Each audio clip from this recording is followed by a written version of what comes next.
Hi, I'm Jimm Johnson. I'm the producer of Starship Exeter, and I'm going to take you on a little tour of the bridge of the Starship. First, I'd like to just say welcome to the making of Starship Exeter. We've all had a great time so far doing filming for the Tressaurian Intersection, our latest episode. And a lot of people have put hours and hours of meticulous labor into recreating the look of the original Starship Bridge from the 60s television show. So anyway, I'll just start up here. This is our dedication plaque, which tells us that we're on the Starship Exeter. Around here is the communications station. This is where our Andorian communications officer sits, Lieutenant Bafuzilek. He's even got his little earpiece up there. He must have forgotten it. And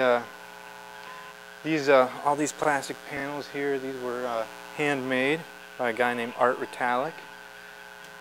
The sets themselves were constructed mostly by Joel Sarche, who, if he wasn't a master carpenter before this movie, he is now.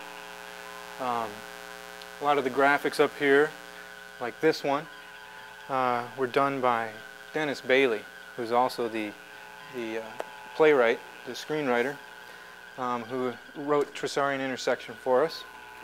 This here is the science station, again with button panels by Art Retallick.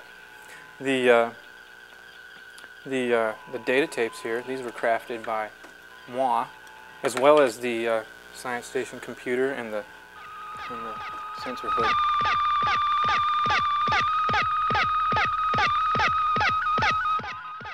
Here's our moire panel. This was done by Tom Sasser. It's not spinning right now, unfortunately, because it looks really cool when it does spin. All these graphics here on the stations were done by Tom Sasser, except for this station over here. This is Commander Cuddy's station. And on the original show, this was always listed in the blueprints as the defense/weapons station. But you never really saw who was sitting over here or what it did or anything. So we decided that since we had a defense officer on the ship, Commander Cuddy, we would kind of customize his station. And most of these graphics here were done by Maurice Molyneux. We've got the shields. He can check and see if our shields are up. Security status. He can see if there's an intruder alert. And here's phaser banks to see if we have power to the phasers. And this is a really cool panel here. Check this out. When you hit that red button, the phasers fire. Just like that. They were firing. There they go. Fire the phasers. All right. Cuddy flips this up. Oh, not working. That's where he'll call down to security when we have an intruder alert.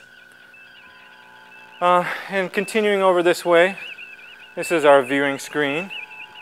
It's actually just a big old blue screen with some blinking lights at the bottom. But we were careful to make it look as close as we can to the one that you saw on the original show. Coming down this way, I'm going to come back here.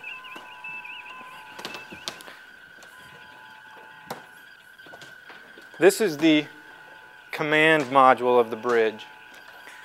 Up here is where Captain Garevic sits. And these are all his cool buttons. And I'm told now that these here are actually trackballs, not just blinky lights. But I don't know if that's true or not. He sits here, and from here he can monitor the helm and navigation. And those guys sit right here, the helm and navigator. Got a lot of cool detailing up here. You might want to come get a shot. Here's our chronometer. This is another piece of Art's handiwork. Art built the chronometer for us here. It's got a cool, like, digital gas pump readout on it. It's awesome looking. This is our astrogator with a 360-degree graphic by Tom Sasser. Up here is the proximity alert beacon. I'm not sure if we can make that blink or not right now, but that thing was crafted by Gordon Smuter up in Minnesota at the Minifex company, who's given us a lot of help with props and stuff. And yeah, so there's our helm station.